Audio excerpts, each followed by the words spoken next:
Amalan itu banyak. Sholat, sedekah, infak, dan amal lainnya. Tapi persoalannya, waktu kita terbatas. Begitu mengerjakan, ada yang wafat. Begitu belum mengerjakan, ada juga yang meninggal. Sekarang kira-kira, yang pahalanya banyak saat dikerjakan, yang kalau itu didapatkan, dosa-dosa banyak dihapuskan. Jadi kalau yang tadi biasa ngapus satu ini langsung. Begitu dikerjakan, wah 1000 pahala datang, 1000 dosa gugur. Apa saja amalan itu? Kita mulai. 1. Semua amal kebaikan yang kita kerjakan, yang jadi amal saleh, bernilai hasanah, itu dalam fikih disebut dengan sedekah namanya. Ya, saya kasih konsepnya dulu supaya paham. Kullu ma'rufin sedekah. Setiap perbuatan baik itu namanya sedekah. Di nama umumnya sedekah. Salat sedekah, zakat sedekah, infak sedekah. Bahkan bahasa Al-Quran disebut juga dengan sedekah. Contoh, zakat ketika disebutkan dalam Al-Quran namanya sedekah. Ya, Quran surah ke-9 ayat 103. Khudh min amwalihim sedekah. Ambil zakat dari harta mereka, tapi disebutnya dengan sedekah. Ya, dikeluarkan pada 8 golongan, sedekah. Ayat ke-60-nya, innamas sedekatu lil fuqara. Infak sedekah. Buka Quran surah kedua ayat 264, paling kiri sebelah bawah. Ya ayyuhalladzina amanu la tubtilu shadaqatikum bil manni wal adha. Jangan kalian batalkan sedekah-sedekah kalian dengan perbuatan yang merusak. Apa contohnya? Kalladzi yunfiqu malahu ria'an nas, seperti orang infak yang ria. Jadi infak disebut dengan sedekah. Di semua perbuatan baik kita, salat kah, haji kah, umrah kah, puasa kah, semua namanya sedekah dalam fikih. Nah, sedekah ini kemudian oleh Nabi dibagi kepada 2 bagian. Ya. 1, ada sedekah yang saat dikerjakan itu pahalanya terus ngalir tuh. Terus mengalir. Bahkan dahsyatnya, maaf sekali, orangnya wafat pun tuh pahalanya terus datang sampai dengan kiamat. Di sepanjang di muka bumi ini belum kiamat, maka pahala akan terus datang, ngalir. Dalam bahasa Arab sesuatu yang mengalir disebut dengan jariyah. Maka muncul istilah sedekah jariyah. Sedekah jariyah. Ya, maaf, asalnya bukan amal jariyah, sedekah jariyah. Ya, sedekah jariyah, bukan istilahnya amal jariyah. Sekarang kalau mau nyebut amal jariyah pun dibenarkan. Cuma kalau di Arab, amal jariyah itu begini nih. Ya, kalau di Arab sekarang antum jalan, tiba-tiba sedang ada perbaikan, ada lubang. Maka sedang diperbaiki ini, ada tulisan kasih papan, afwan amal jariyah, amal jariyah. Maaf, ada pekerjaan jalan mengganggu Anda lewat. Di Arab itu amal jariyah itu pekerjaan sedang berlangsung mengganggu orang lewat. Sekarang begitu. Ya. Makanya kalau ada orang naik ke bis bawa kotak gitu kan, mau minta-minta maaf Pak, amal jariyah, betul, ganggu orang lewat. Ya. Benar secara bahasa, tapi secara makna ini yang paling tepat. Yang kedua, ada yang sifatnya sedekah thabitah. Yang pahalanya berhenti di situ, tetap selesai seketika. Thabitah. Jadi begitu Anda kerjakan, dapat pahala sampai situ aja. Begitu selesai pekerjaan, selesai pahalanya. Thabitah, tetap selesai di situ. Maka kalau kita ingin cerdas, kata para ulama, semua dosa-dosa kita ingin dihapuskan, ditutup. Dihapus, hapus. Maka Anda mesti keluarkan apa saja jenis-jenis sedekah jariyah itu. Supaya ketika selesai kita kerjakan, pahalanya tetap mengalir untuk menutup dosa-dosa kita. Maka kita akan fokus kepada amalan-amalan yang ini, yang saat dikerjakan, pahalanya terus mengalir. Tapi jangan lupa, hati-hati, yang ini pun dibagi 2 lagi. Awas, pelan-pelan. Jadi kita sepakati, kita ambil yang ini 1 untuk malam ini. Yang kedua, yang ini. Ini pun dibagi 2 lagi. Ada amalan sedekah thabitah, saat dikerjakan pahalanya datang saat itu. Tapi yang paling menarik, ada nilainya kecil, ada nilainya besar, banyak. Jadi kalau dikerjakan, ada yang nilainya cuma 10 aja.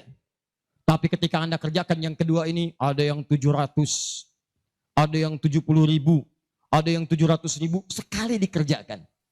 Sekarang kita akan keluarkan amalan apa saja yang saat dikerjakan itu pahalanya melewati batas yang standar ini. Jadi saat dikerjakan bukan 10 poinnya, tapi lebih daripada 10.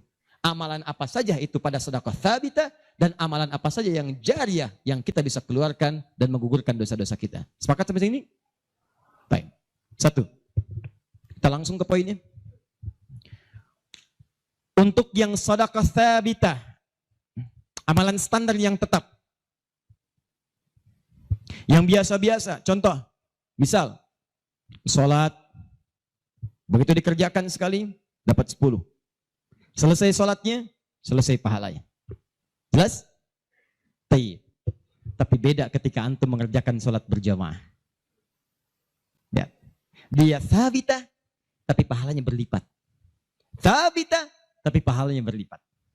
Baik, saya mau tanya pada antum, sholat sendirian 10, sholat berjamaah berapa? 27. Maka, kalau Anda ada ajakan berjamaah, sekalipun misalnya, di tempat itu tidak ditemukan masjid, sedang di kantor, ada teman misalnya, alih-alih Anda sholat sendirian dan tidak bisa menemukan masjid, kenapa nggak ajak teman Anda untuk berjamaah? Walaupun cuma 2 orang. Beda pahalanya teman-teman sekalian sampai 17. Yang satu 10, yang satu 27.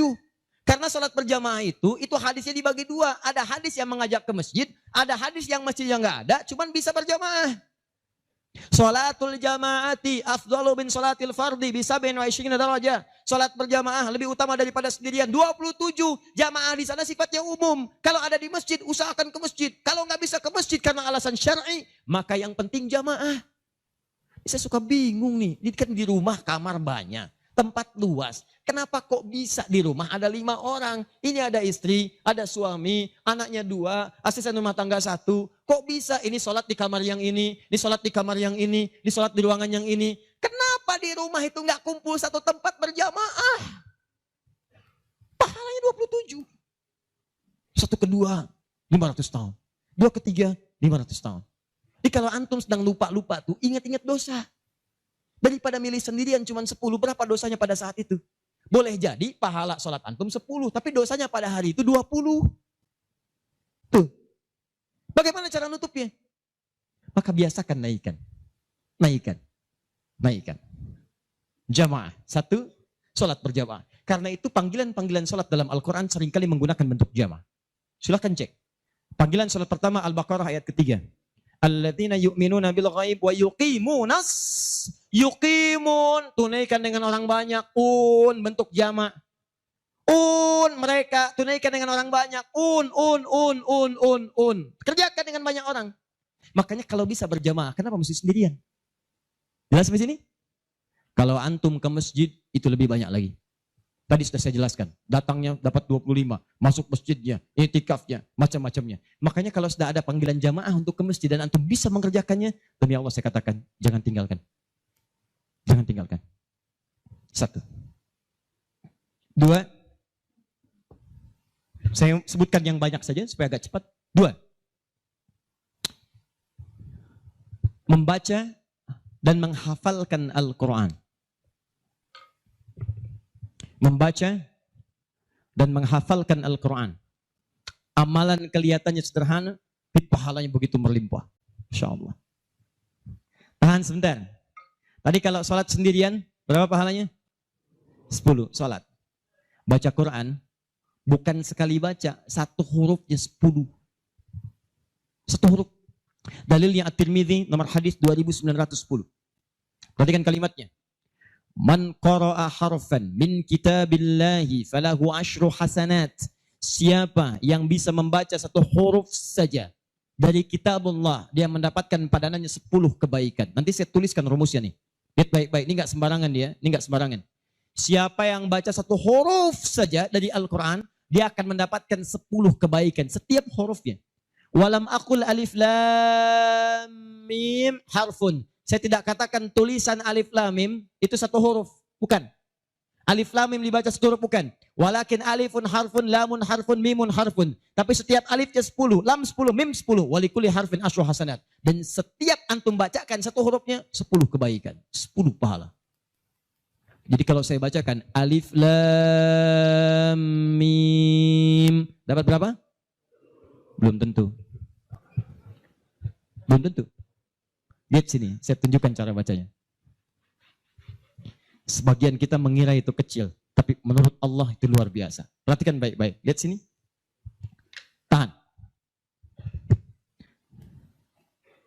1, 2, 3. Baca. Alif Lam Mim. Baca lagi Pak.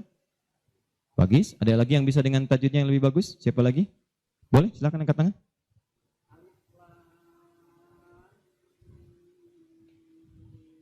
Baik sekali. Ada yang lain?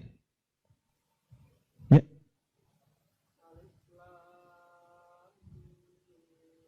Bagus, dikit lagi. Ada yang lain? Satu lagi. Masya Allah.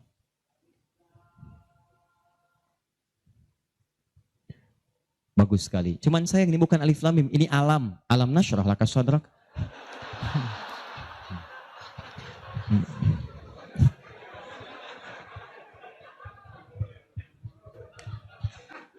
Saya mau katakan, kalau Quran ini seperti tuduhan orientalis dan orang-orang menuduh Quran buatan Nabi Muhammad, padahal dulu tidak ada harakatnya, maka semua kalimat ini yang tertulis begitu akan dibaca sama. Tapi Masya Allah, yang satu alif lam mim, yang satu dibaca alam. Alam nasyrah laka sadrak. Alam tara kaifa fa'ala rabbuka bi ashabil fil. Tapi tiga-tiganya memiliki kesamaan dalam bentuk tulisan. Perhatikan baik-baik. 1, 2, 3. Kata Nabi, lihat. Jangan katakan alif lam mim satu huruf, tapi alifnya satu, lamnya satu, mimnya satu. Walikulli harfin asyru hasanat. Setiap hurufnya 10 kebaikan. Jadi kalau saya bacakan alif lam mim, ada berapa huruf? Kalau hitungan kita biasa, maka kita akan lihat 1, 2, 3. Tapi kalau antum belajar ilmu arud itu diantaranya ilmu salah satu ya, untuk bisa menuliskan apa yang diucapkan, bukan apa yang tertuliskan lewat simbol. Dan itulah teman-teman sekalian menjadi ukuran banyaknya pahala yang kita dapatkan. Tahan. Di ilmu bahasa Arab ada 4 cabang ilmu. 1 nahwu, 2 sharaf, 3 balaghah, 4 arud. Ini yang utama. Arud dibagi ke 16 cabang lagi, namanya bahar. Ada bahar tawil, ada rajaz, ada madid, ya dan seterusnya. Tawilun lahu dunal bukhuri fadailu, fa'ilun mafa'ilun, fa'ilun mafa'ilu. Rajas, mustafilun, mustafilun, mustafilun, mustafilun, mustafilun, mustafilun. Alfiyah itu Ibnu Malik, rumusnya rajas. Kalamuna lafzun mufidun kastaqim, wasmun mafi'lun thumma harfunil kalim, wahiduhu kalimatun wal qawlu am, wa kalimatun biha kalamun qad yu'am, bil jardi wat tanwini wan nida wa al, mustadin ismi tamyizun hasal, bita fa'alti atat wa ya if'anli, wa nulik balanna fi'lun yanjalli. Itu rumusnya rajas. Tapi jangan antum heran, banyak orang mendalami kaidah ini untuk membuat puisi Arab. Lupa kalau ilmu ini bisa digunakan untuk membaca hadis-hadis Nabi. Dalam ilmu arud, jangan antum menghitung apa yang tertulis, tapi hitung bagaimana itu dibaca lewat bunyi yang terdengar. Perhatikan baik-baik. Ini tadi huruf apa? Alif. Maka cara menulisnya begini. Alif. Kata Nabi, alif. Nih. Berapa huruf? Setiap hurufnya 10. Jadi dari sini saja ada 1, 2, 3. Dapat berapa? Belum tentu. Karena ini hamzah. Oh. Ha, mim, zal, ta. 1, 2, 3, 4. Jadi dari sini aja ada berapa? Belum tentu kan ini ha tuh. Ha, un 3. Anda yang suka menghitung maka akan mendapatkan pahala sesuai hitungan. Anda yang berniat ikhlas karena Allah maka Anda akan mendapatkan lebih daripada apa yang Anda hitung. Rumus ini ditemukan di Quran surah kedua ayat 261. Paling kiri sebelah atas.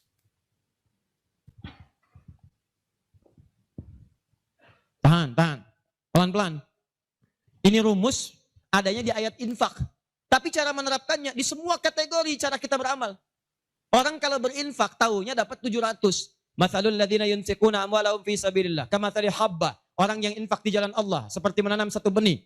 Ambatat sab'a sanabil. Satu tumbuh jadi 7 tangkai. 1 kali 7, 7. Fi kulli sumbulatin mi'atu habba. Setiap tangkainya ada 700, ada 100 benih. Ada 100 buah lagi. 7 kali 100, 700. Ayatnya suka dipotong sampai sini. Kalau Anda infak sekian, kalikan 700. Lupa, ayatnya belum selesai. Wallahu yudha'ifu liman yasha. Dan Allah akan melipat gandakan amalan tanpa batas bagi siapa yang tidak pernah berhitung. Jadi kalau Anda baca Qur'annya hitung-hitungan, ini dosa hari ini berapa nih dikerjakannya? Oh 9, Masya Allah. 9, cukup 1 huruf aja. Nun. Tutup. 10. Besok dosa berapa? 15. Cukup 2 huruf. Toha. Selesai. Kalau Anda ngitungnya begitu, maka diberikan sesuai hitungan. Tapi kalau Anda tidak pernah berhitung, Allahu Akbar. Anda tidak tahu alif lam mim itu mungkin nilainya 30, mungkin 300, atau bahkan 3 juta, atau lebih daripada itu. Makanya kami sarankan, kalau Anda bisa mendekat kepada Al-Quran, maka tolong agendakan setiap hari. Semua sahabat itu punya agenda, Pak. Antum kenal nggak Utsman bin Affan? Oh, iya. Situ tidak sana ngangguk. Coba di Semarang kenal Utsman bin Affan. Luar biasa. Tapi nggak apa-apa, masih bagus. Kemarin saya baru dari Sukabumi, Hubud Dunia. Ada yang kenal Fir'aun. Ini masih untung Utsman. Tuh lihat ya.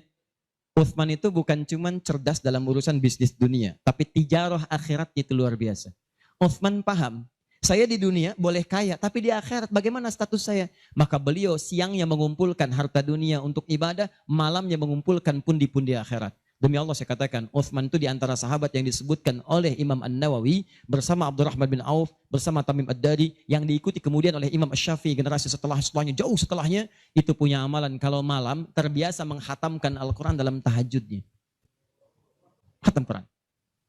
Kaya, sahabat Nabi, menikahi 2 putri Nabi, 1 meninggal dan menikah lagi, disebut Dzun Nurain. Kayanya luar biasa, asetnya setelah 15 abad sampai sekarang masih ada. Yang hebat, siang-siang jadi orang kaya, malam-malam jadi hamba yang sangat taat dan kaya akhirat. Coba bandingkan dengan kita sekarang. Menantu Nabi, bukan. Kaya, enggak sekaya Utsman. Tuh, status dunia belum sempurna. Status akhirat masih belum maksimal. Ya antum sebetulnya maunya apa? Utsman sholat malam, ngikut Nabi, kaki bengkak. Antum pengen ke surga Firdaus malam, mata bengkak. Ya. Ini. Ayo update. Ustadz, tapi kan saya belum lancar. Tambahkan hadisnya, lipatkan nomor hadis 2920. Awas, lihat kalimatnya. Walladzi yatata'ta wa huwa alaihi syaq falahu ajran. Siapa yang memulai menghafal, membaca, siapa yang mulai membaca Al-Quran tidak lancar, terbata-bata bacanya, mengejaknya. Orang baca alif lam mim, dia alif lam mim falahu ajran, maka dia mendapatkan 2 kali lipat dari orang yang lancar. Orang lancar misal 30, dia 60. Terima kasih ya Allah, kalau begitu besok saya nggak lancar aja bacanya. Oh, bisa. Itu tidak lancar yang direncanakan. Yang lancar diikuti oleh malaikat ma'asyafaratil kirabil barara. Yang belum lancar diapresiasi karena perjuangan kesungguhannya. Bacaannya dapat nilai, perjuangannya mendapatkan nilai di sisi Allah Subhanahu wa ta'ala. Karena itu saya sarankan, maaf, mulai sekarang antum bikin kurikulum. Nih, 1 tadi, bikin tabel begini. Nih. Saya katakan pada teman-teman juga yang di Bekasi, yang di Jakarta, ya, saya kasih 2 amalan dulu nih. Mulai sekarang antum bikin begini.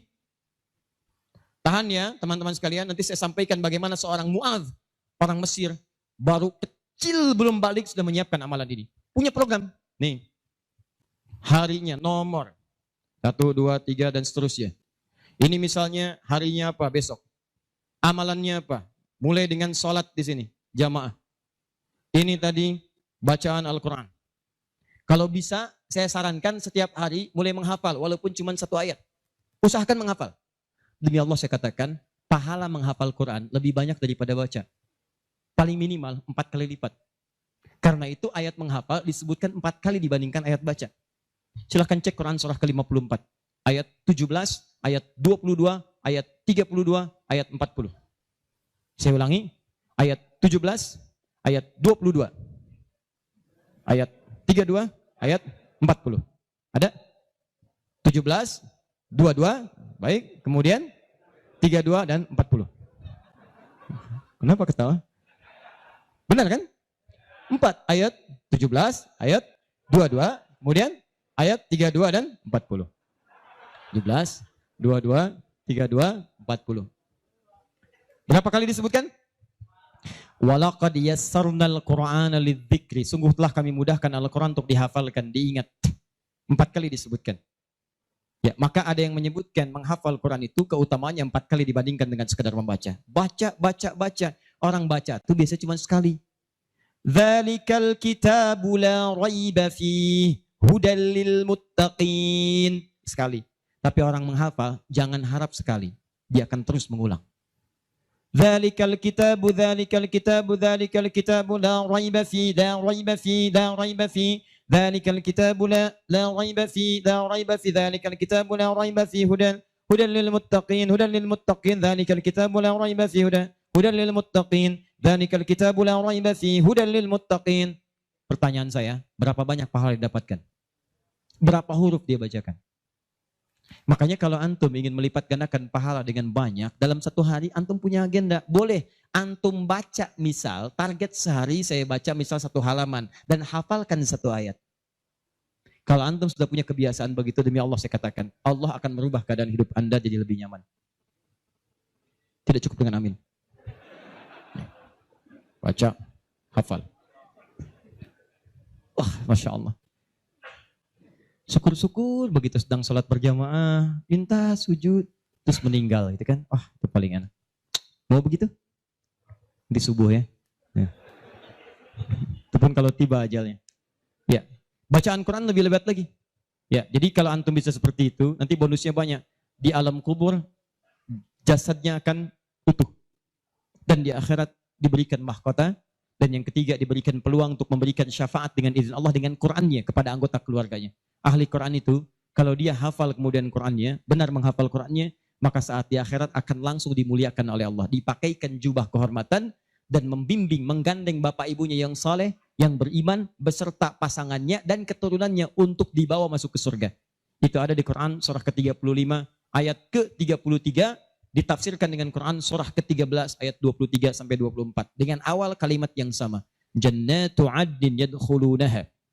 Ada para penghafal Quran masuk surga Aden di Quran surah 35 ayat ke-33. Jadi masuknya dari surga Aden menuju tingkat surga yang paling tinggi. Tertingginya apa? Banyak. Nanti ada dengan para nabi, ada orang yang sesurga dengan para nabi di Quran surah keempat ayat ke-69. Ya. Wa may yuti'illaha wa rasul fa ulaika ma'al ladzina an'ama Allahu 'alaihim minan nabiyyin. Ada orang-orang yang masuk surga, orang taat kepada Allah dan Rasul. Taat sekali. Saat di surganya semua dengan nabi, sesurga bersama semua nabi. Jadi ada beberapa nabi, ada semua nabi.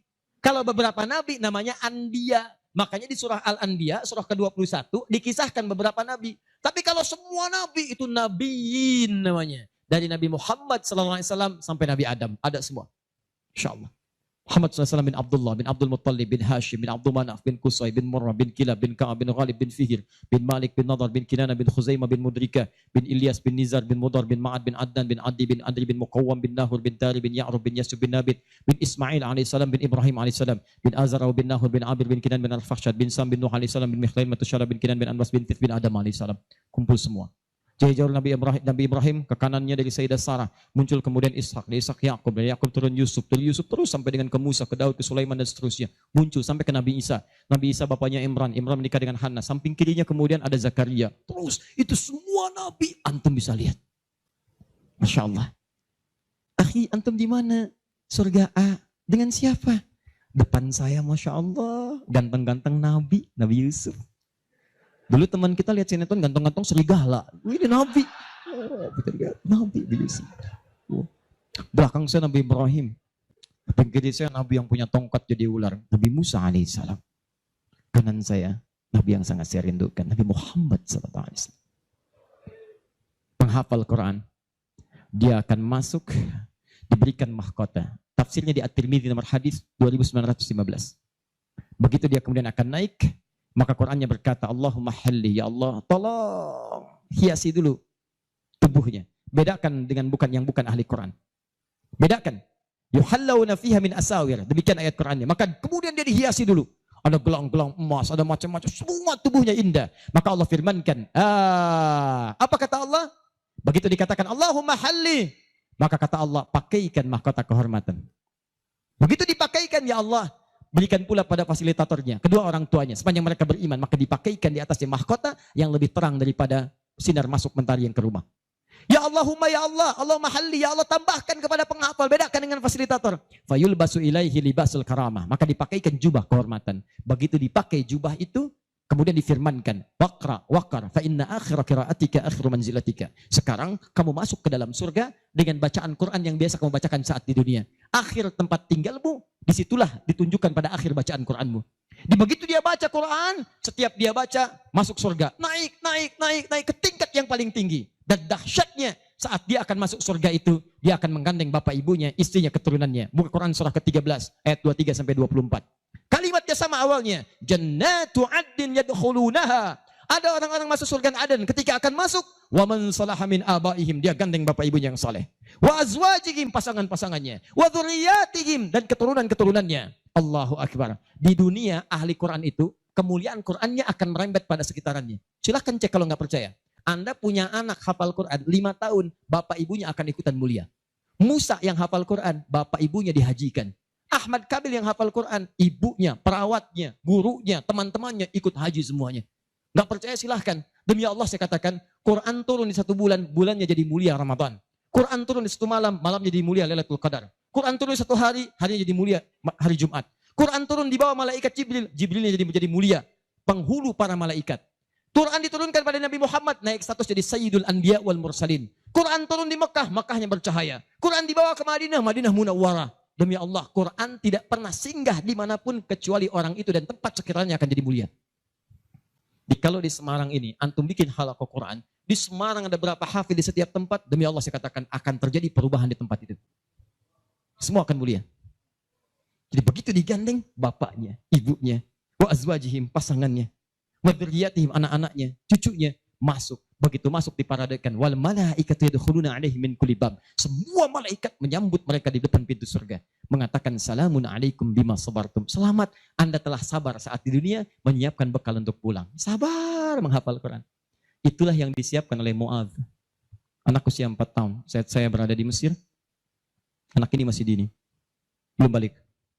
Matanya kata orang buta, tapi hatinya begitu bersih. Dia bilang pada ayahnya, abati yuridul Quran. Pak, saya pengen jadi ahli Quran. Saya pengen menghafal. Kata bapaknya, tempatnya jauh, 20 kilo. Kamu ini punya keterbatasan. Gak apa-apa, saya pengen menghafal. Dia belum cerita kenapa dia mesti menghafal. Begitu bapaknya melihat tekadnya kuat, maka dari motor sederhananya dimodifikasi. Depannya dashboardnya diperbaiki. Supaya bisa menyimpan catatan Quran. Lembaran-lembaran mushaf. Jadi begitu berangkat tidak ingin ada waktu yang sia-sia. Di jalan, beliau kemudian di jalan kadang melihat ke bawah. Bacakan Quran, anaknya dengar. Bacakan Quran, anaknya dengar. Begitu sampai di tempat belajar, dia tinggal mendengarkan syekhnya. Perbaiki, baca lagi. Setoran, ulang. Yang paling menarik, setelah berapa lama, anaknya hafal Quran yang tidak melihat diantar hafal Quran, bapak yang mengantar belum hafal.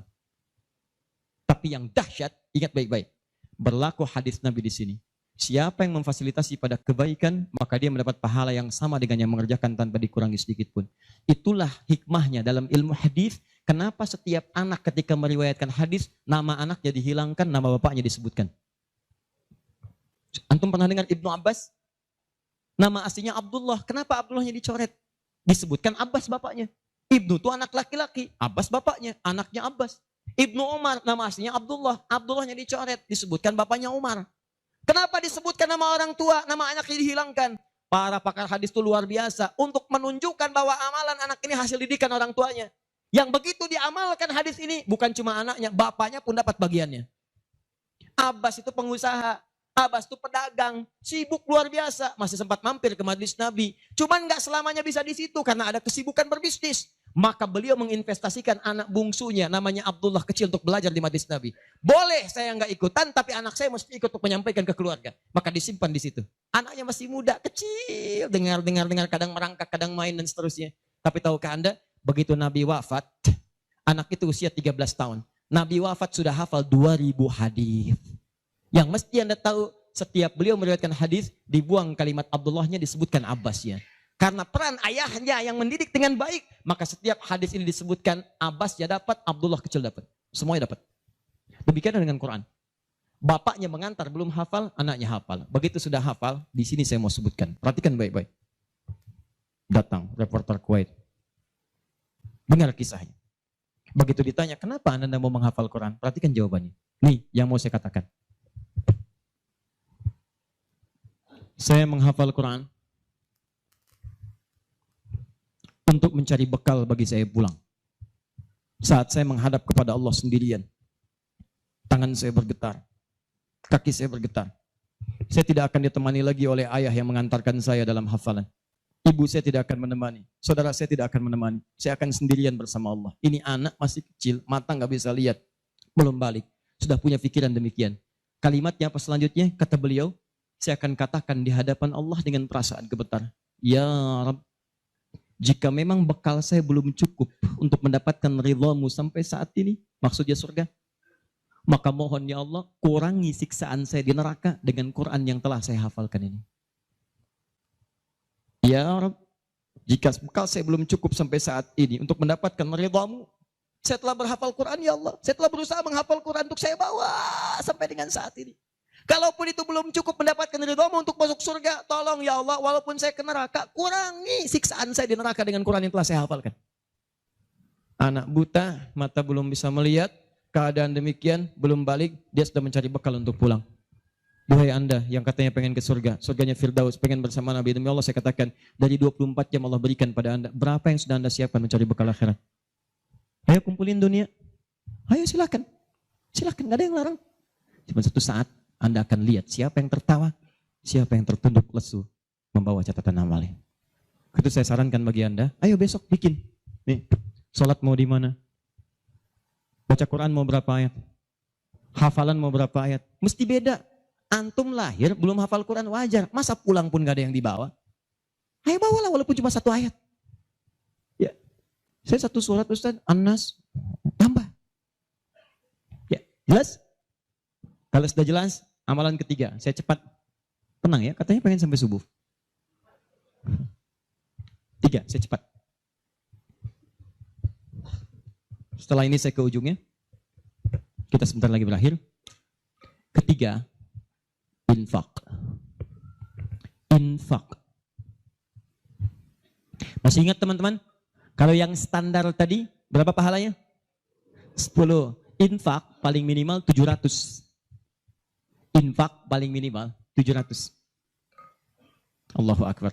Dalilnya Quran surah kedua ayat 261. Paling kiri sebelah atas. Tadi saya bacakan.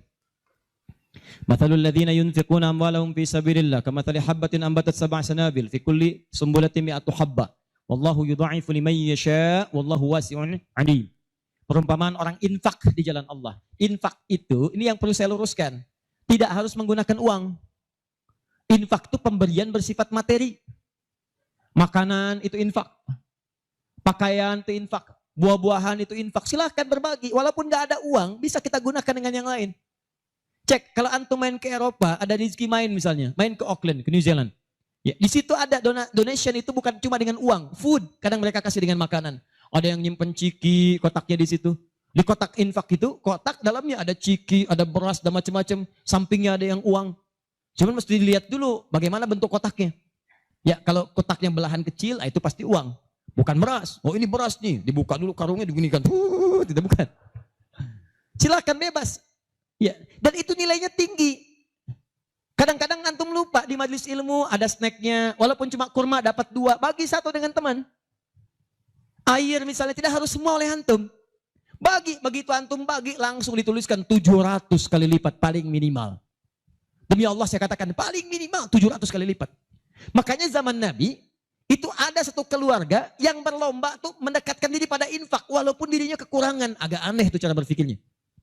Ya, jadi kalau dibandingkan manusia sekarang nggak dapat tuh, nggak dapat. Saya mau tanya begini, antum di rumah persediaan, antum punya anak 2, antum dengan istri, 1 suami, 1 istri, 2 anak. Di rumah ada persediaan makanan untuk 2 anak antum saja. Antum aja nggak makan malam itu, cuma ada anak 2. Untuk mereka kalau nggak makan mereka bisa nahan lapar semalaman. Tiba-tiba antum ditawarkan oleh seseorang, ada tamu nih, mau nggak dijamu di rumah? Bisa nggak? Pertanyaan saya, kalau ada orang yang datang seperti itu ke tempat antum, Mas, ini ada tamu, saya nggak bisa jamu, bisa nggak antum jamu? Di rumah antum cuman ada makanan untuk anak-anak, antum pun nggak bisa makan. Pertanyaan saya, dijamu nggak teman itu? Kenapa diam? Duhai ahli surga, kenapa diam? Lihat cara berpikirnya. Kalau cara berpikir kita hanya ke makanan saja, maka kita katakan, Ustadz, anak saya aja dapatnya makanan seperti itu, kami pun nggak makan. Bagaimana bisa diberikan pada tamu? Tapi cara berpikir Tolhah dan keluarganya agak beda. Begitu Nabi katakan ada tamu, kita datang langsung angkat tangan. Duluan ngangkat, padahal yang lain banyak yang punya banyak makanan. Tapi cara berpikirnya, kapan lagi saya dapat 700 lebih? Kapan lagi saya dapat diangkat langsung tangannya? Ya Rasulullah saya, sebelum yang lain ngangkat, angkat tangannya. Maka diantar kemudian ke rumahnya. Sampai di rumah, istrinya dikatakan, duhai sayang, ada titipan Rasulullah. Bahasanya bukan ada tamu, ada titipan Rasulullah. Allahu Akbar. Ada titipan Rasulullah. Maka istrinya langsung membaca, saya paham. Saya tugaskan tidur, saya bertugas menidurkan anak-anak dulu, tidurkan. Yang suaminya menyiapkan makanan. Begitu sudah jadi kata suaminya kepada tamu tadi, Anda silahkan makan di sini, saya temani dulu istri saya. Gak enak rasanya, meninggalkan sendirian. Begitu temannya makan, dia berpura-pura makan di bilik yang lain. Membunyikan bunyi-bunyi seakan-akan makan. Begitu sudah kenyang, tanpa mukaddimah yang lain langsung pamit. Terima kasih sudah menjamu saya, semoga Allah berikan pahala. Pamit malam itu juga. Begitu selesai pamit, subuh-subuhnya datang menghadap pada Rasulullah pagi-pagi.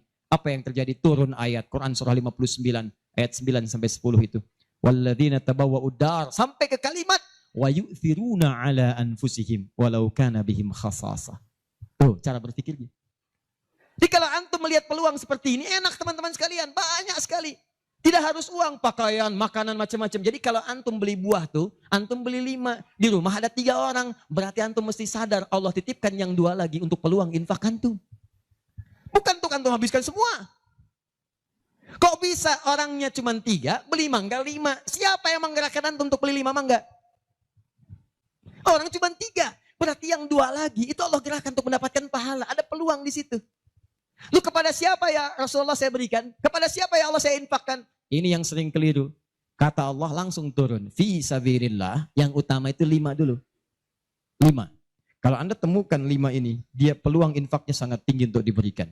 Siapa mereka ini? Ada di Quran surah kedua ayat 215. Paling kanan sebelah bawah. Yas'alunaka madza yunfikun. Mereka bertanya pada Muhammad SAW. Ya, awas, apa yang harus kami infakkan? Pada siapa? Maka turun jawaban, kul ma anfaqtum min khair. Katakan kalau mau infak mesti yang paling bagus. Ini kaidah pertama. Awas, ada peringatan di Al-Baqarah ayat 267. Wala tayammamul khabitha minhu tunfiqun walastum biakhidhihi illa an tughmidu fi. Jangan kamu infakkan pada orang lain yang kamu tidak suka. Melihatnya aja kamu enggak suka, dikasih orang. Antum punya uang 50.000 2, 1, wah masih keras, bagus, luar biasa. Masuk dompet enak dilihat. Yang kedua, wah sudah lecek. Dekil of the kumel. Wah dilihat gak enak. Baunya gak nyaman. Tiba-tiba ada orang lewat. Pak, sedekah Pak. Pertanyaan saya. Maaf, mana yang antum berikan? Yang lecek atau yang bagus? Tuh. Ingat kalau urusan zakat mal, berikan yang bagus. Zakat mal, pilih. Paham?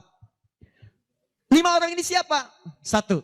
Lil walidain, orang tua. Ini orang tua ini gak pernah minta. Jarang sekali. Cuman kita yang mesti paham. Kan sama, antum pun suka ngasih isyarat. Mama. Oh mau makan. Makan. Mama. Boneka. Antum setelah dewasa mesti paham. Kadang-kadang orang tua tuh gak minta. Gak pengen nyusahin anaknya. Padahal orang tua udah susah. Melahirkan susah, mengandung juga susah, merawat susah, menyusui susah. Sudah dewasa pun antum masih susahin juga. Kapan antum berbaktinya? Kadang-kadang cuma nanya, nelpon apa kabar. Padahal di rumahnya itu Masya Allah lagi kurang beras. Beras kurang, listrik belum dibayar. Kirimkan, sebelum diminta kirimkan. Itu begitu antum kirimkan demi Allah saya katakan. Di hadis Al-Bukhari, di kitab Al-Adabul Mufrad. Bukan cuma mendapatkan lipatan pahala kalikan 700 lebih. Tapi ridha Allah turun ke tempat antum pada saat itu. Kalau sudah turun, semua doa yang antum mintakan minimal akan dijawab pada saat itu. Itu rahasianya. Kalau dengan urusan orang tua itu udah gak usah mikir. Begitu mengatakan, nah gini-gini, tenang aja mah. Walaupun gak ada, katakan, insya Allah mah selesai. Insya Allah, berusaha antum. Begitu antum dapatkan seperti orang tua mengusahakan untuk antum dulu, maka pahala dilipat gandakan, ridho turun seketika. Kejar. Wal aqrabin, kerabat terdekat. Kerabat dibagi 2. Ada yang tempatnya jauh tapi hubungannya dekat. Punya saudara sekandung, tinggalnya di Palembang, antum di Semarang. Ayo kirimkan.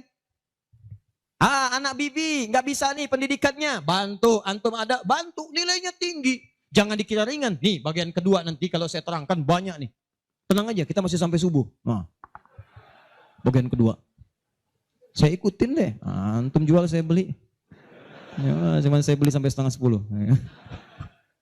Paham? Ayo akrabin, yang kedua itu maaf, golongan kedua akrabin bisa tetangga. Orang yang tidak ada hubungan famili secara mahram cuma tetangga antum. Tapi kalau yang kedua ini, Allahu Akbar, indahnya Al-Quran. Cek oleh antum silahkan cek. Walaupun beda agama, itu tetap ada peluang infak. Gak ada ketentuan ini kecuali di Quran. Gak ada aturan ini kecuali di hadis.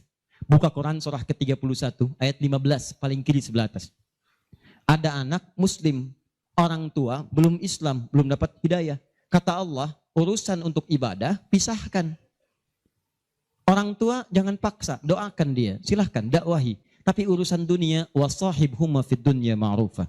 Wa in jahadaka ala an tusyrika bima laysa laka bihi ilmun fala tuti'huma. Urusan ibadah masing-masing, kalau diajak-ajak enggak usah ditaati, tolak dengan cara yang lembut. Lembut. Tapi kalau urusan dunia, bagi. Antum muslim, orang tua belum Islam, antum punya kelebihan. Uang agak banyak, melimpah, makanan ada, bagi. Kata Allah, jangan lihat kemudian kepercayaannya karena dia belum muslim. Bagi. Indah teman-teman sekalian. Dan itu ada pahalanya. Begitu antum berikan, masuk yang halal. Begitu halal masuk, kan haram keluar. Kan cara berpikirnya begitu. Halal masuk, yang haram keluar. Begitu keluar, sekat di hatinya terbuka. Karena yang haram itu saat masuk di hadis Muslim, haram masuk naktah sauda, noda hitam. Noda menutup. Kalau masuk jadi daging dia, antum misal, niyadzubillah bukan antum, ada orang lain konsumsi yang haram. Yang haram masuk ke dalam mulutnya, masuk ke tubuhnya, beredar dengan darah. Jadi daging, masuk ke telinga, Quran surah 6 ayat ke-25. Wa fi adhanihim naqra, waqra, di telinganya ada sumbatan. Maka yang haram cepat kedengaran, yang halal susah. Masjid dekat, suaranya dekat, Allahu Akbar, susah. Tapi konser yang macam-macam, yang joget, yang ini, yang itu, nyampe tuh konser di Jakarta, dari Semarang tembus ke sana. Wa ada absarihim ghishawa, masuk ke mata jadi penghalang, nutup. Quran surah kedua ayat ke-7. Gak kelihatan. Orang ke masjid itu bukan gak kelihatan, nampak, cuman gak ada dorongan. Akhi, ayo ke masjid. Ya, alhamdulillah, nanti. Padahal yang besar lewat, kecil lewat. Yang paling aneh itu begini, kok bisa antum lewat depan masjid, padahal bisa lewat jalan lain. Kenapa Allah antarkan sampai lewat depan masjid? Jadi kalau sudah Allah antarkan ke tempat-tempat yang baik, belum ingat Allah juga, antum mesti diantarkan kemana lagi? Tuh. Kok bisa antum lewat dengar adzan, padahal bisa antum lewat jalan lain, gak kedengaran adzan. Kenapa kemudian yang dengar antum? Kok bisa lewat jalan itu kelihatan mata, padahal bisa ada jalan lain. Kok bisa ngelihat? Kalau Allah sudah berkehendak kebaikan, antum masih belum bisa membacanya, masih ditanya. Itu pasti ada maksiat masuk. Caranya keluarkan. Kalau yang haram masuk, masukkan yang halal. Maka yang haram akan dihancurkan. Hancur. Kemudian muncul yang halalnya. Kalau halal sudah masuk, maka hati itu akan mudah untuk mendekat kepada Allah. Doakan. Demikian tetangga kita. Jangan dikira tetangga antum yang muslim saja. Mungkin kita ada non-muslim samping kita. Mungkin ada yang Kristen, ada yang Hindu, yang Buddha. Dalam hubungan keduniaan indah. Silahkan berbagi. Apa antum gak pernah dengar hadis Nabi? Siapa yang masak makanan, baunya sampai ke tetangganya, maka bagilah dia walaupun cuma kuahnya. Tapi maksudnya bukan daging yang antum makan, kuahnya antum bagi. Bukan. Tidak. Maksud hadis itu walaupun cuma masak kuah, bagi juga supaya dia tidak negatif thinking, tidak salah paham. Antum gak ada ayam, adanya singkong, cuman dimasak bumbu opor. Bumbunya opor, tapi dagingnya singkong. Dimasak gak antum bagi, tetangga bilang, oh masak opor enak nih, padahal singkong. Dibagi walaupun cuma kuahnya. Tapi pertanyaan saya, apakah hadis itu mengatakan kalau tetangga Anda muslim saja? Tidak. Never. Walaupun dia non muslim, masak. Bagikan sebelum dia menghirup baunya, ketuk pintunya. Begitu diketuk dia keluar. Ada apa Pak? Ini ada makanan, walaupun sedikit mudah-mudahan bisa bermanfaat. Bapak baik sekali, terima kasih. Bukan baik, Allah yang memerintahkan saya untuk berbagi. Dan saat itulah kalimat Allah mengalir di hati yang paling bening, menghunjam ke jiwanya. Masuk jadi hidayah. Masya Allah, besok-besok dia ketuk pintu kan, Assalamualaikum, udah minta Assalamualaikum tuh. Sebelumnya tidak. Begitu dibuka sambil mengembalikan yang kemarin, ya panci yang kemarin dikembalikan. Pak ini, apakah Allah sudah memerintahkan berbagi lagi hari ini? Oh. Lumayan. Nggak ada aturan kalau bukan non-muslim jangan bagi. Nggak ada, indah dalam Islam itu. Jadi walaupun Anda kasih ke yang non-muslim, pahala dituliskan. Jadi jangan pilih-pilih kalau urusan dunia. Anda masak, ini samping Islam, sampingnya lagi Kristen, sampingnya lagi kemudian muslim, non-muslim. Bagi yang muslimnya, yang non-muslim tidak. Begitu dia ngelihat kelewatan dipanggil Anda. Pak, kayaknya enak makanannya ya. Memang enak Bu, cuman sayang ibu kafir. Oh, kok begitu? Nggak ada. Jadi bagi teman-teman, silahkan. Dan pahalanya ada, indah. Cuman di kita tuh, coba lihat aturan antum bang aja deh. Kita fikirnya kumpulin lagi. Bab tumbuhan, sekarang kan lagi musim rambutan ya. Rambutan. Tuh, antum di pekarangan ada rambutan, tumbuh. Pohon rambutan, pekarangan antum. Cuman sayang buahnya ke tetangga antum. Terus ke sini. Maka dalam kaidah fikih disebutkan hakun mushtarak. Ini hak bersama antara antum dengan tetangga. Kenapa? Karena antum keluar rumah kelihatan cuman pohonnya. Dia keluar rumah kelihatan buahnya. Dan yang paling menarik, dia udah lihat buah, daunnya jatuh ke bawah. Dan kadang buah jatuh ke sini, membuat dia kesulitan. Awas, jangan sampai dia cuma ketiban sampahnya saja. Antum kedapatan buahnya. Naik ke pohon rambutan, nggak boleh. Apa yang harus antum lakukan? Datangi dia, ketuk rumahnya. Sampaikan, Pak, maaf saya cuma mau ngasih tahu, itu ada pohon rambutan. Iya, saya juga tahu. Punya bapak kan? Bukan, itu memang pohon saya. Cuma buahnya merambat ke tempat bapak. Terus, itu hak kita bersama. Bapak nggak usah minta. Begitu inginkan, ambil aja. Silahkan dapatkan. Aturan dari mana itu? Ini Rasul saya yang mengajari. Nabi Muhammad SAW. Bapak keluar, lihat buahnya. Saya keluar cuma lihat pohonnya. Kalau bapak pengen, ambil aja. Wah, hebatnya Islam. Terima kasih Pak. Insya Allah. Udah insya Allah tuh. Nanti saya ambil. Udah, pergi tuh. Ambilin. Dan kita senang lihat ya. Begitu diambil, pahala. Setiap satu buah, 700 pahala. Setiap satu buah, 700. Masya Allah. Luar biasa. Dan dia kan gak paham fikih. Belum masuk Islam. Besoknya ayam antum main ke tempat dia. Ayam. Dia kira hukum ayam sama dengan rambutan. Oh. Nabinya umat Islam baik banget. Kemarin ngirim rambutan, sekarang ayam. Pokoknya. Mungkin ayam itu akan menggendong antum ke surga. Ya? Infak tuh. Nah, pertanyaan saya, antum punya agenda berapa untuk infak tuh? Coba lihat. Kadang-kadang kan ada anak yatim samping. Gak usah terpikir banyak uang. Pakaian, buka ya. Buka tuh pakaian antum. Masuk ke kamar, buka. Begitu dibuka, berapa banyak koleksi pakaian antum? Coba cuma pesen ya, cuma pesen satu aja. Mohon maaf ya, maaf sekali. Jangan sampai ada pakaian, walaupun sehelai itu, yang belum pernah dipakai ibadah. Usahakan setiap yang kita gunakan jadi saksi di akhirat bahwa dia pernah dipakai ibadah. Karena semua akan bicara. Tuh lihat kaos, bagian dalam, celana, bagian luar, cek lagi semua. Dan kalau sudah itu antum pakai, ada yang lain gak kepake, bukan gak kepake. Boleh jadi itu dititipkan oleh Allah kepada antum untuk menjadi pahala antum dengan itu. Sebab mudah bagi Allah menitipkan pada yang lain. Kenapa dipilih antum? Supaya dapat bagian pahalanya. Jelas? Terakhir, amalan keempat, bagian pertama. Salah sendiri pengen sampai subuh. 4. Terakhir, bagian pertama. Majlis ilmu. Majlis ilmu. Masih ingat satu apa? Salat berjamaah di masjid. 2, interaksi dengan Al-Quran. 3, infak. 4, majlis ilmu. Teman-teman, majlis ilmu itu keutamaannya banyak. Saya beri gambaran ya, maaf sekali. 1, majlis ilmu itu, kalau antum benar memilih majlis ilmunya, maka status yang diberikan oleh Allah pertama kali, begitu antum berangkat dari rumah, sampai dengan ke majlisnya, statusnya akan naik dari manusia biasa menjadi mujahid fi sabilillah. Itu langsung sama dengan orang yang berjuang ke medan perang. Ada majlis ilmu nih, antum datangi, begitu antum datang, itu sama dengan orang berjuang ke medan perang. Statusnya jihad. Kalau meninggal antum di pertengahan, walaupun belum sampai ke situ, maka statusnya langsung syahid, pahala syahid. Pahalanya syahid. Majlis ilmu. 1, berpeluang mendapatkan pahala senilai jihad. 2, kalau wafat bisa syahid. Dalilnya Quran surah ke-9 ayat 122. Paling kiri sebelah bawah di mushaf. Wa ma kana al-mu'minuna liyanfiru kaffah. Kenapa mesti semua orang beriman pergi ke medan perang semua? Saya akan turunkan satu amalan kata Allah yang kalau kamu amalkan ini, maka statusnya akan sama dengan orang yang berjuang di medan perang. Sama persis. Apa itu? Falaula nafara min kulli firqatin minhum ta'ifa liyatafaqahu fid din. Kenapa tidak ada sementara orang di antara mereka mau datang ke majlis ilmu untuk mempelajari tuntunan agamanya?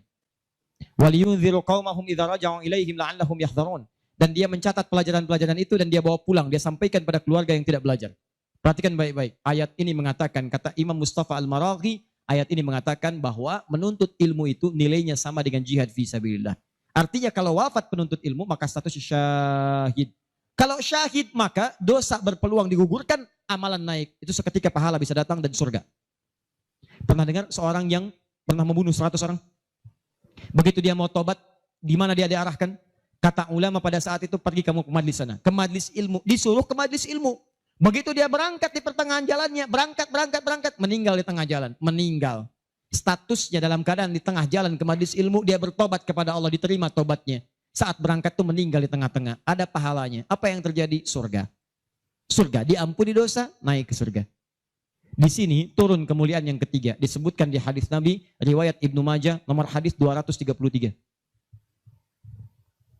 Ibnu Majah, nomor hadis 233. Rawinya sahabat Abu Darda. Man salaka tariqan yaltamisu fihi ilma, sahalallahu lahu tariqan ilal jannah. Siapa yang menyiapkan dirinya, melangkah menuju majlis ilmu, maka setiap langkahnya akan langsung dituliskan oleh Allah yang meringankan nanti langkahnya ke surga. Di setiap langkah itu dihitung. Pahalanya bukan pahala biasa, ringan ke surga, ringan ke surga, ringan ke surga. Itu pahala syahid tadi. Ya, Qurannya ada di Quran surah keempat ayat 100, paling kiri sebelah bawah. An-Nisa ayat 100, Quran surah 4 ayat 100. Di ujung ayat, wa may yakhruj min baitihi muhajiran ila Allahi war rasuli thumma yudrikul maut faqad waqa'a ajruhu 'ala Allah. Siapa yang berniat merubah dirinya, ingin lebih dekat dengan Allah dan Rasulnya, kemudian dia merubah diri. Bagaimana cara merubahnya? Ulama sepakat. Pertama, datang ke majelis ilmu. Supaya punya ilmu untuk merubah diri. Jangan langsung kerjakan amalan, tapi belum tahu ilmu. Ilmu qoblal amal. Antum beramal tanpa ilmu, celaka amalannya. Saya ingin berubah. Kemarin saya nggak pernah sholat. Saya pengen jadi hamba yang taat. Ya Allah, saya tobat. Besok saya akan sholat subuh 3 rakaat. Bisa. 2 ya 2. Paham ya? Jadi ini gambarannya. Kemudian pahala yang ketiga. Cepat. Setiap dia sudah sampai ke majlis ilmu, disebutkan oleh sahabat Ibnu Abbas radhiyallahu taala anhuma, dinukil oleh Syekh Muhammad Hashim bin Asy'ari di kitabnya Adabul Alim wal Muta'allim, bab yang pertama, paragraf yang kedua, paling kanan di pertengahan. Orang yang sudah masuk ke majlis ilmu, maka pahalanya langsung dituliskan 700 kali lipat. Tanpa henti, naik terus diangkat. Dan itu berlangsung sampai diamalkan.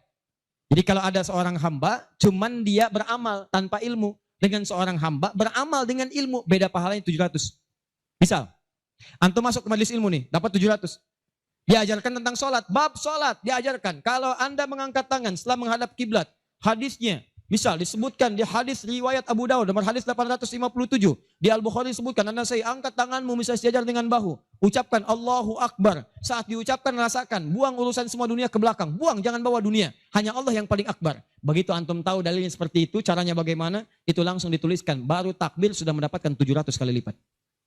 Tapi kalau antum cuma sholat saja, abid, sholat, gak paham bacaan, gak paham gerakan, dituliskan cuma 10. 700 kali lipat. Ma baina darajataini khamsumi'ati sanatin. Di antara satu kedua 500, dua ketiga 500, tiga keempat 500 tahun. Majlis ilmu. 4. Di hadis yang tadi, di Ibnu Majah nomor hadis 233 dari sahabat Abu Darda, orang yang menuntut ilmu itu teman-teman sekalian langsung, ya, wa innal malaikata la tadau ajnihataha ridwan li talibil ilmi, mendapatkan ridha malaikat, mendapatkan ridha malaikat. Jadi antum jangan dikira biasa nih, dari sejak berangkat sampai ke sini itu malaikat menaungi antum, membentangkan sayapnya. Cuma memang dibuat oleh Allah gaib, gak kelihatan. Sebab kalau kelihatan gak akan jadi datang ke sini antum. Baru keluar rumah malaikat tuh begini. Siapa? Malaikat maut. Paham ya? Baik. Nah, dari semuanya ini puncaknya teman-teman sekalian, puncaknya derajat antum akan diangkat oleh Allah. Diangkat. 2.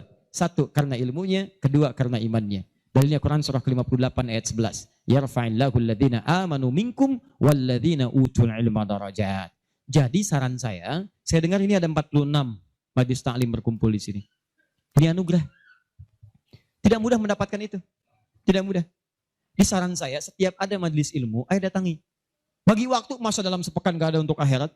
Dunia aja kejar dunia. Kenapa gak nyari akhirat? Gak banyak kok. Sabtu kalau gak Sabtu Ahad susun nih taklim siapa? Ustadz Fulan, Syekh Fulan, Habib Fulan. Cari di mana tempatnya. Tapi ukurannya 3 kata Al-Quran. Cuma 3 ini. Kalau gak ada yang 3, maka 5 kemuliaan ini tidak akan didapatkan. Apa yang 3 itu? 1, sifatnya majlis ilmu itu majlis yang memahamkan antum dalam urusan agama.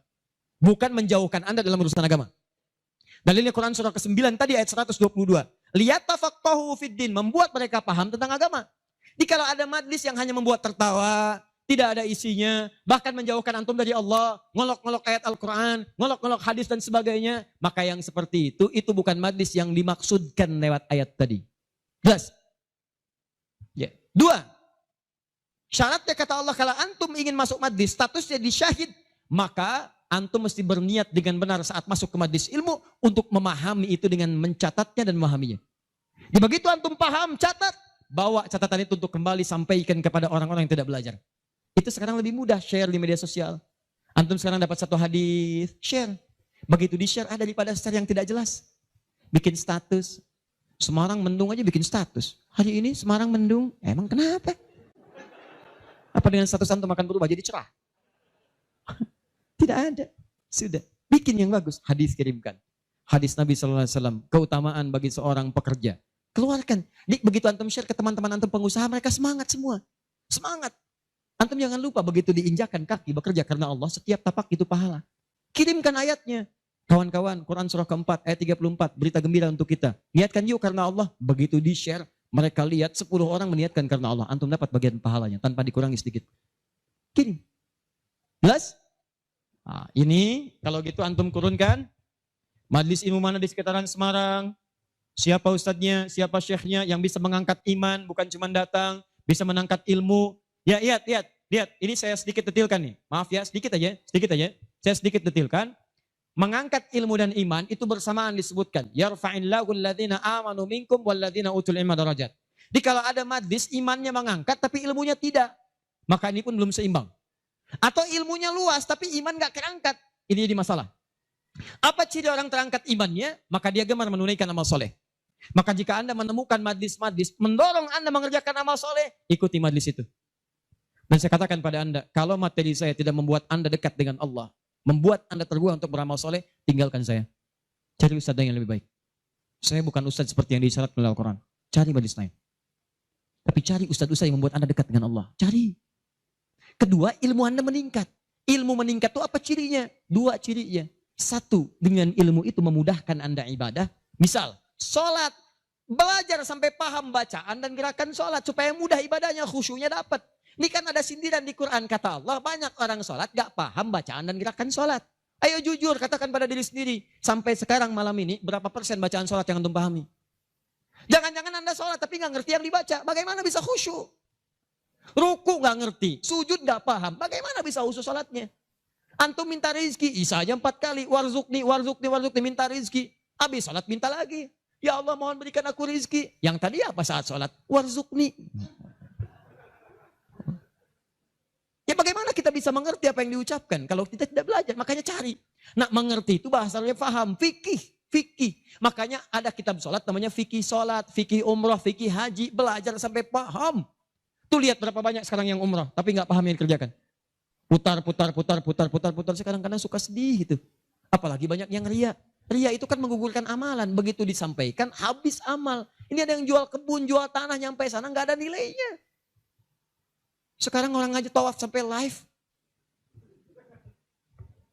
Subhanallah, alhamdulillah. Kelihatan di sana, kelihatan. Pindah kiri, la ilaha illallah akbar. Tuh, kenapa nggak dipahami? Dan tawaf itu indah. Kalau antum benar tawafnya, dijanjikan oleh Allah doa apapun seketika dikabulkan. Itu rahasianya di Quran surah 19 ayat ke-47 sampai dengan 49. Ada rahasianya. Makanya kenapa dari Hajar Aswad ke Maqam Ibrahim? Itu doa intinya. Subhanallah, alhamdulillah, wala ilaha illallah, Allahu akbar. Dari Maqam Ibrahim sampai Rukun Yamani bebas mau pakai bahasa apapun. Nanti dari Rukun Yamani pakai dengan Hajar Aswad, kenapa menggunakan Rabbana atina fid dunya hasanah? Itu ada maknanya. Bebas antum. Mau pakai bahasa Indonesia juga silakan. Mau pakai bahasa Jepang, bahasa Sunda, bahasa Jawa, bebas silakan. Minta. Tapi kadang kasihan, minta enggak, yang dibaca enggak paham dan sebagainya. Ada tuh dulu waktu saya tugas di Saudi 2010. Ini hebat walaupun tidak harus ditiru begitu caranya. Tapi dia benar. Dia minta dengan bahasanya. Di multazam dia mau, ya Allah. Hamba mohon ya Allah. Hamba datang ke sini minta. Gak banyak, cuma minta berikan jodoh. Hamba belum menikah ya Allah. Mohon karuniakan jodoh terbaik. Depan Ka'bah di multazam. Tiba-tiba datang perempuan. Tinggi, putih, hidungnya mancung. Langsung ditunjuk, kasih contoh. Kayak gini ya Allah. Kayak gini. Saya beneran tuh, nggak bercanda. Tapi apa yang terjadi? Karena dia minta yang dibutuhkan, dia paham apa yang dibacakan, dikabulkan oleh Allah. Pulang nikah, walaupun bukan dengan yang tadi. Menikah. Ada lagi yang lain gelantungan di multazam, langsung mengatakan, ya Allah, hamba datang ini banyak hutang. Engkau pasti tahu hamba ya Allah. Engkau mengerti hamba, kesini pun nambang hutang. Kalau tidak percaya, ini catatannya ya Allah.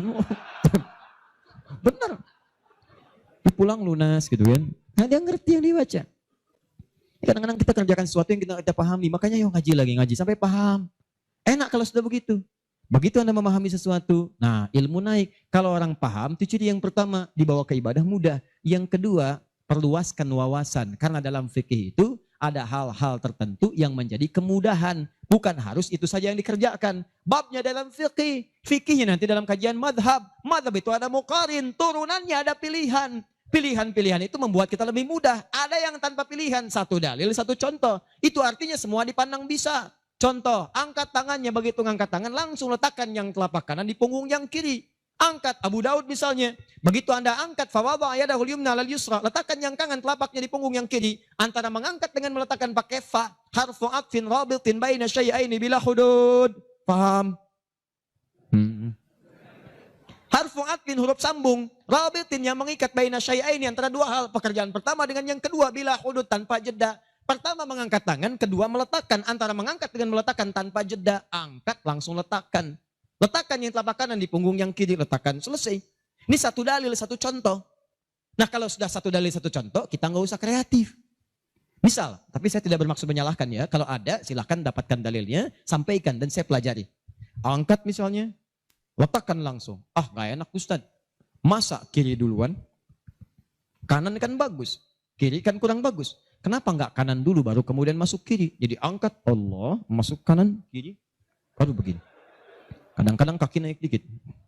Ya, angkat. Nah ini yang seperti ini kalau saya prinsipnya kalau belum menemukan dalilnya maka cukupkan pada itu saja. Makanya cuma satu dalilnya. Silahkan cek. Di kitab hadis palsu pun saking palsunya tidak akan ditemukan. Dan kabar gembira, pemalsu hadis pun tidak tertarik memasukkan hadis ini saking jelasnya. Jelas. Silahkan cari. Saya pernah lihat di koleksi kitab hadis itu ada 1235 kitab hadis. Cari nggak ketemu.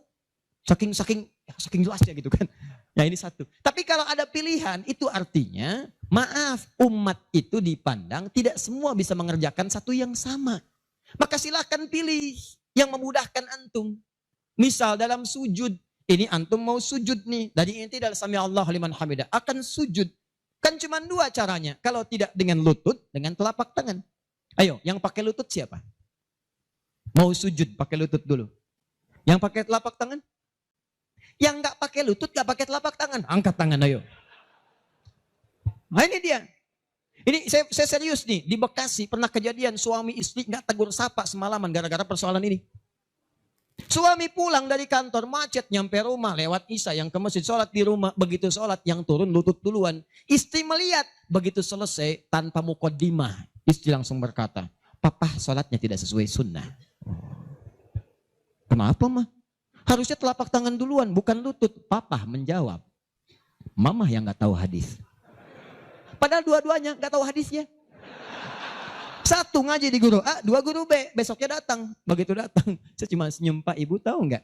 Itu kan ada di kitab yang sama. Di Sunan Abu Daud. Yang pakai lutut, nomor hadis 838, paling kanan sebelah bawah. Riwayat dari sahabat Wa'il bin Hujur. Yang pakai telapak tangan, sebelah kiri paling atas, nomor hadis 840 sampai 841. Riwayat sahabat Abu Hurairah. Oh, gak pakai oh. Baca. Begitu dibaca. Idza sajadta fala tasjud kama yabrukul ibil. Faliyadha rukbatai qabla yadai.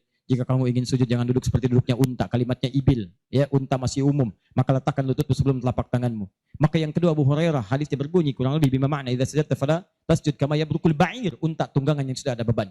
Faliyadha yadaika qabla rukbataik. Maka letakkan telapak tanganmu sebelum lututmu. Bu, Pak, ini Wa'il lebih duluan masuk Islam dibandingkan dengan Abu Hurairah. Saat itu awal-awal Nabi masih kuat, kelihatan ikut perang Badar, perang Uhud macam-macam. Begitu Nabi sujud, lutut duluan. Begitu nanti Abu Hurairah masuk Islam, itu 3 tahun sebelum Nabi wafat, 7 Hijriah. 3 tahun sebelum wafat, usianya kurang lebih 60 tahun. Beliau sudah punya persoalan. Saya mau tanya pada Bapak Ibu, kalau ada orang sudah sepuh, persoalan pertama dia apanya? Lututnya. Makanya diriwayatkan kadang beliau kemudian menggunakan tongkat, kadang bersandar kepada tiang-tiang. Karena lutut mulai bermasalah, maka yang dahulukan telapak tangannya. Sebetulnya ini kemudahan Pak, Bu. Maksudnya bukan masalah tua atau muda. Antum pun jangan salah simpulkan. Jadi kalau ada teman antum masih muda misalnya, tiba-tiba turun telapak tangan duluan. Tua. Bukan. Bukan begitu cara memahaminya. Ya, bukan. Maksudnya apa? Ini kemudahan. Karena yang punya masalah di lutut bukan cuma orang tua. Antum atlet, ada masalah. Antum jalan, lutut keseleo. Gak bisa. Gunakan telapak tangan. Antum pengen dengan lutut, gunakan boleh. Telapak tangan sah, lutut boleh. Yang salah itu yang kepala duluan. Belum apa-apa udah rame. Yang kunut, ini hadisnya. Yang tidak kunut, ini hadisnya. Tinggal pilih aja. Kunut tuh karena begini, ini riwayatnya begini. Yang tidak kunut begini pilihannya. Yang milih kunut siapa? Oh, Imam Syafi'i, Imam Malik. Yang tidak milih kunut siapa? Imam Abu Hanifah. Yang tengah-tengah ngambil lazilah siapa? Imam Ahmad bin Hanbal. Antum tinggal ngikuti aja. Pilih mau yang mana. Yang salah yang tidak sholat subuh. Itu. Yang bismillah jahar ada dalilnya. Dipilih oleh Imam Syafi'i. Yang sir silent ada dipilih oleh Imam Ahmad. Yang tidak pakai bismillah ada dipilih Abu Hanifah. Termasuk Imam Malik. Yang rakaat pertamanya jahar selanjutnya tidak ada dipilih oleh Abu Hurairah. Tercantum dalam Al-Bukhari. 70 hadis 4 kali cara. Ada semua Nabi mengerjakan. Nabi mengerjakan semua. Antum tinggal pilih. Karena nggak bisa mengerjakan semua-muanya. Nggak bisa Ustaz. Saya orang Semarang. Sunnah banget bukan cuma sunnah. Besok subuh saya imamin 4 cara bismillahnya. Oh. Lebih soleh daripada Nabi. Bismillahirrahmanirrahim. Bismillahirrahmanirrahim. Tidak dibaca sama sekali. Oh iya. Itulah yang disebut dengan pilihan. Ma dhahaba ilaihi. Ma sesuatu dhahaba ilaihi yang condong untuk dipilih karena memudahkan. Disingkat jadi madhab. Madhab. Dari madhaba ilaihi. Ada singkatan. Di Arab ada singkatan. La hawla wa la quwwata illa billah hawqala. Bahkan ayat Al-Quran itu ada ungkapan singkatannya. Bismillahirrahmanirrahim. Basmalah. Alhamdulillahi rabbil alamin. Alhamdulillah. Sudah 9:30. Saya kira teman-teman karena waktunya terus beranjak. Saya cukupkan mungkin kita sama-sama tutup dengan mengucapkan hamdalah. Hamdalah. Tidak. Alhamdulillahirabbil alamin. Enggak, itu contoh tadi, bukan belum selesai kita. Contoh. Masih sampai subuh, tenang. Nah, contoh. Hamdalah alhamdulillahirabbil alamin. Jelas? Inilah diantara amalan yang bisa menguat. Kalau sudah begitu ilmunya luas, wawasan luas, tidak akan ada pertikaian dan sebagainya. Yang ada dalilnya, itu yang kita pedomani. Yang tidak ada, kita pelajari. Kata Nabi, kamu tidak diutus untuk memaksa orang. Ingatkan, kalau mau ingat, alhamdulillah. Kalau tidak, jangan jadi musuh. Jangan sampai perbedaan antum menghambat antum untuk minum teh bersama. Begitu Ferguson. Akhir. Sepakat ya? Sepakat. Sudah bukan zamannya ribut sana sini. Sudah silahkan aja ya. Sepanjang ada dalilnya itu kita kerjakan. Yang penting ngaji dengan baik. Terakhir, saya tutup betulan ini. Ya, betulan. Terakhir, kita nggak ngerjain amalnya, tapi dapat transferan pahalanya. Kita tidak mengerjakan amalnya, tapi pahalanya dapat. Apa di antara amalan itu? Nah, ini yang kedua yang mau saya sampaikan. Ada 3 peluang amalan. Saya sampaikan dengan cepat. 1, share pengetahuan. Sharing, bagi. Itu yang diisyaratkan Quran surah ke-9 ayat 122. Dengan Quran surah ke-58 ayat ke-11. Luaskan. Ya ayyuhalladzina amanu idza qila lakum tafassahu fil masajid. Ya fil majalis fafsahu yafsahillahu lakum. Hai orang-orang beriman, jika dikatakan padamu luaskan majlis, luaskan. Maksud di situ luaskan ada 2. 1, luaskan tempat. Jadi kalau ada orang berdesak-desakan atau masih ada space, jangan ditutup-tutup, buka, luaskan. Yang kedua maksudnya luaskan itu diperluas infonya. Sampaikan. Mungkin antum gak bisa datang, tapi ketika antum sampaikan infonya, Allah dari informasi antum ada 10 orang datang. Antum dapat pahala dari 10 orang itu tanpa dikurangi sedikit pun. Bagaimana Ustadz kalau kita nge-share aja tapi gak usah datang? Semua nge-share gitu kan, dikosongnya. Tidak, itu prinsip pertama. Luaskan kebaikan. 2,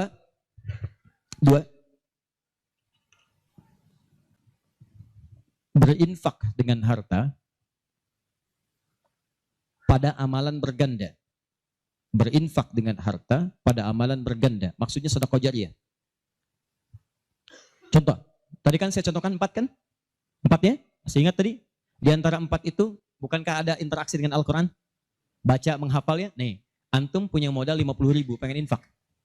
Dengan uang itu, disarankan langsung lewat petunjuk Nabi, cari dengan 50.000 itu yang menghasilkan keuntungan terus berlipat. Walaupun antum gak mengerjakannya. Saya beri contoh misalnya. Berikan kepada orang yang tadi mengerjakan pahala berganda sedekah jariyah. Misal penghafal Quran. Ada orang punya 50.000 diberikan kepada orang dengan bentuk makanan. Yuk makan. Dimakan oleh orang itu. Dia sholat. Begitu dia sholat dengan energi tadi antum dapat pahalanya. Begitu energinya hilang pahalanya selesai. Tapi antum belikan mushaf 50.000. Datang ke percetakan Habib Hasan. Saya cari mushaf Habib. Dengan harga 50.000. Antum dapat 2. Masya Allah. Begitu dapat 2. Antum datang ke tempat hafalan Quran. Masya Allah. Atau datang ke tempatnya Ibu Nyamin. Ya. Dari keturunannya Syekh Dahlan. Ya Allah yarham. Yang penemu qiraat itu. Begitu datang ke situ. Berikan kepada anak-anak penghafal Quran. Atau ke tempat-tempat penghafal Quran. Datang ke Yanbu, ke Kudus, berikan. Modal cuma 50.000, mushaf 2 diberikan kepada penghafal Quran. Tadi sudah saya katakan dari awal, hafal Quran itu penghafal nggak akan pernah menghafalkan dengan satu bacaan, dia akan mengulang-ulang. Anda bayangkan, modalnya cuma 50.000 sama dengan tadi. Mushaf 2 jadi 2. Begitu dimukan dan dipegang oleh penghafal Quran, dibaca oleh dia, dihafalkan. Allahu Akbar. Berapa banyak bacaan dia bacakan dalam sehari? Baca. Transfer mengalir kepada antum. Semua yang dia bacakan, dia hafalkan, semua mengalir untuk antum. Modalnya cuma 50.000. Yang menarik, antum meninggal. Mushafnya masih ada, dibaca lagi ada yang lain. Mengalir lagi, modal 50.000. Yang menarik, mushaf dah rusak. Cuman penghafal tadi udah hafal Quran 30 juz. Dia punya murid lagi. Jangankan punya murid, ngimamin dia. Dengan wasilah mushaf dari antum tadi. Begitu mengimami, pahala lagi transfer. Yang hebat, dia punya murid 10 orang. 10 itu punya murid lagi, 10 lagi. Gak habis-habis, cuma 50.000 modalnya. 50.000 rupiah. Mushaf. Itu yang disebut amalan cerdas. Waktu kita terbatas. Coba apa yang kita dapatkan itu yang kita cari. Itu sahabat tuh begitu. Bilal tahu uang saya nggak banyak. Nggak tahu beliau, saya nggak punya banyak uang. Idul Kurban tuh orang beli sapi. Kalau kita sekarang. Mereka beli kambing. Ada yang beli unta. Oh Bilal nggak kebeli. Tapi saya pengen intinya satu. Pengen menyampaikan sedekah karena Allah. Yang lain membeli kambing, beliau beli ayam. Bukan kurban dengan ayam. Tapi intinya bagaimana berusaha menabung untuk mendapatkan sesuatu bersedekah karena Allah di hari itu. Dan nilainya itu luar biasa dipuji oleh Nabi SAW. Termasuk Ibnu Abbas dibiasakan demikian. Dipuji oleh Nabi. Makanya mulai teman-teman sekalian. Dan penghafal Quran gak akan pilih-pilih. Mushaf siapa tuh? Ini wakafnya Pak Haji Yunus. Udah banyak pahalanya. 1 huruf aja. Oh gitu ya? Iya. Qaf. Gak ada. Baca. Paham ya? Nah, itu teman-teman sekalian. Dan yang terakhir, ini yang lebih hebat lagi. Ini pahalanya langsung surga. Surga. Masya Allah. Sepanjang antum beriman, beramal saleh dan meninggalkan maksiat. Apa diantaranya? Memfasilitasi orang lain. Yang sekiranya menghasilkan dengan ibadah itu pahala surga. Haji, umrah. Kalau wafat dia dalam penunaian itu dengan benar, maka al-hajjul mabrur laisa lahul jazaa illal jannah. Haji mabrur tidak ada pahala yang setimpal kecuali surga. Antum sudah luas, semua sudah haji dan sebagainya. Tiba-tiba lihat orang ibadahnya bagus, belum ada kesampaian, tiba-tiba antum fasilitasi. Dia haji mabrur dapat surga, antum dapat bagiannya tanpa dikurangi sedikit pun.